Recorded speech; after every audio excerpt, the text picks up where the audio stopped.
Público da música eletrônica GLS gay, em São Paulo. DJs da cena GLS.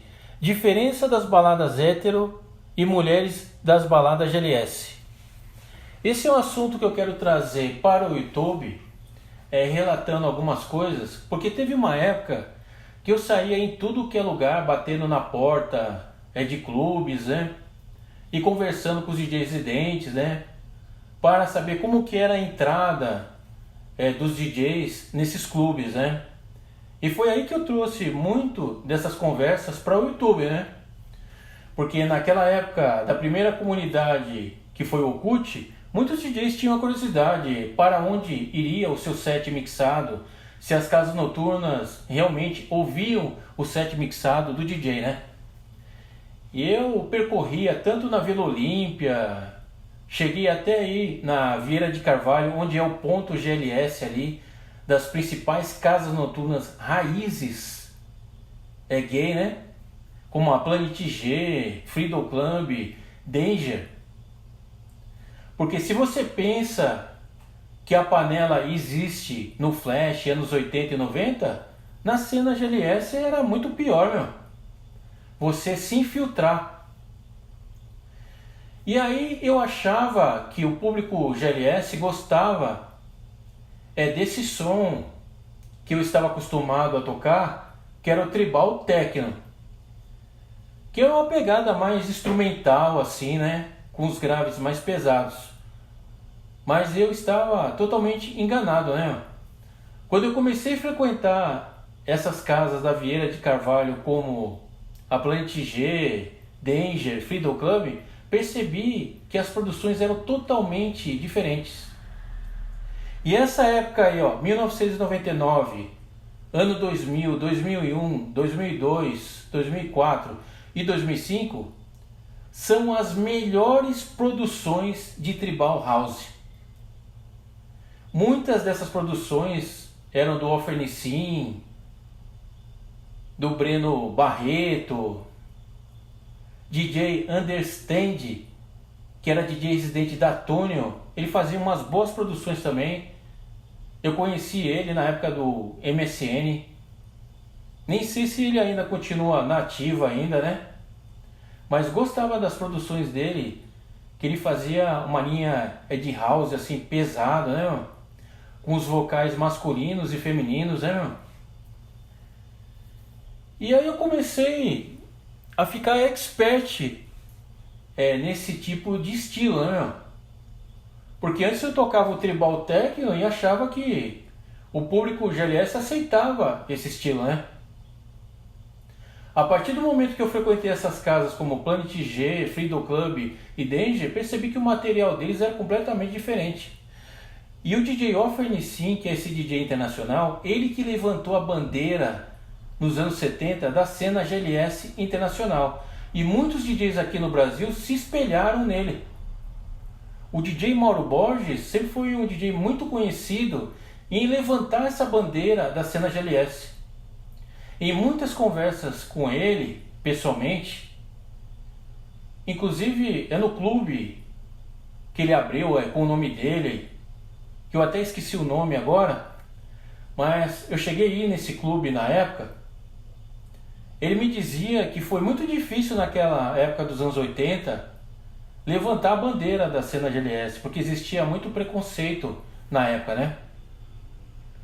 E é por isso que os novos DJs da cena GLS têm que dar valor à galera da antiga, que foi graças a eles que a cena evoluiu naquela época, assim como os anos 80 e 90, na época do Flash, teve a mesma evolução, por causa dessa partida inicial. Porque se não fosse isso, essa nova geração de DJs nem teria existido.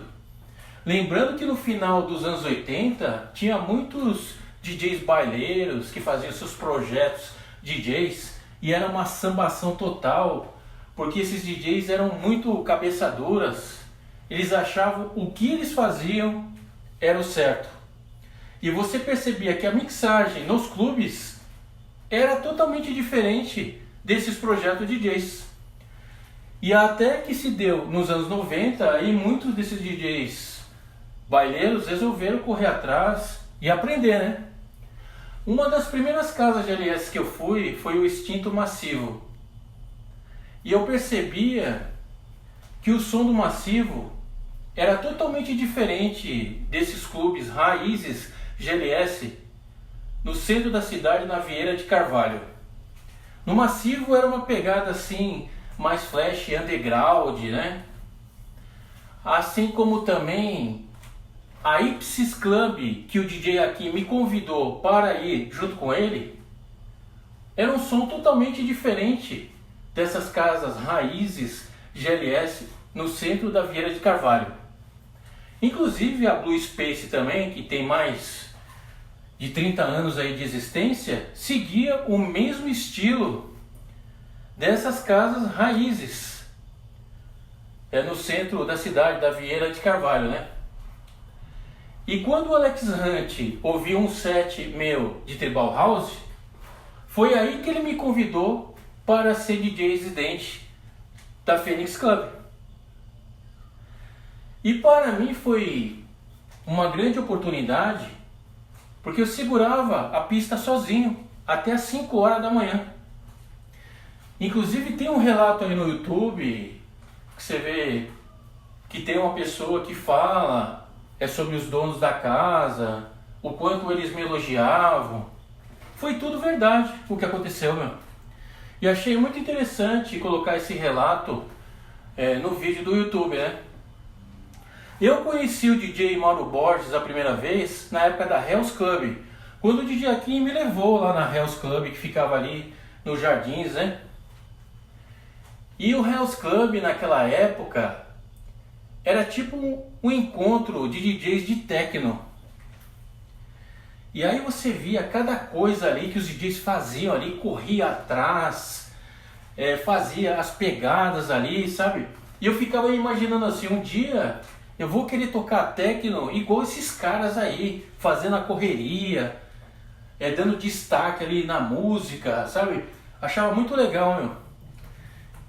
Inclusive, tem umas pegadas que surgiu naquela época lá, eu me lembro, meu, que eu acabei ganhando muita experiência frequentando essas casas GLS, e eu sempre me simpatizei pelo som, meu. Inclusive, eu quero falar sobre o público GLS, porque tem gente que acha que é só os gays que frequentam. E frequentava muita mulher, era muita mulher mesmo. E sabe qual é a diferença das mulheres que frequentam essas baladas de hétero, igual eu frequentava o Pauliceia, lá na Rua dos Pinheiros? Era mais fácil você tomar um fora de uma mulher numa balada de hétero do que numa balada GLS. Você percebia que as mulheres que estavam nas baladas GLS, elas frequentavam realmente para curtir. Você não tinha dificuldade de chegar em nenhuma mulher. Bem diferente do que acontecia nessas baladas de hétero. Inclusive, eu acho o público GLS muito mais agitado do que essas baladas de flash aí. Porque eu lembro na época da Fênix, quando eu tocava e fazia as mixagens, eu vi o público fazendo coreografias com a boca, como eles fossem parte ali da música. Era muito gratificante ver esse tipo de coisa, né? Eu não sei como é que anda a cena GLS atualmente aí, né, meu? Se tudo progrediu depois da pandemia, né? Fiquei um pouco desatualizado. Mas, na minha opinião, eu acho que as produções de Tribal House de 1999 até 2005 continuam sendo as melhores.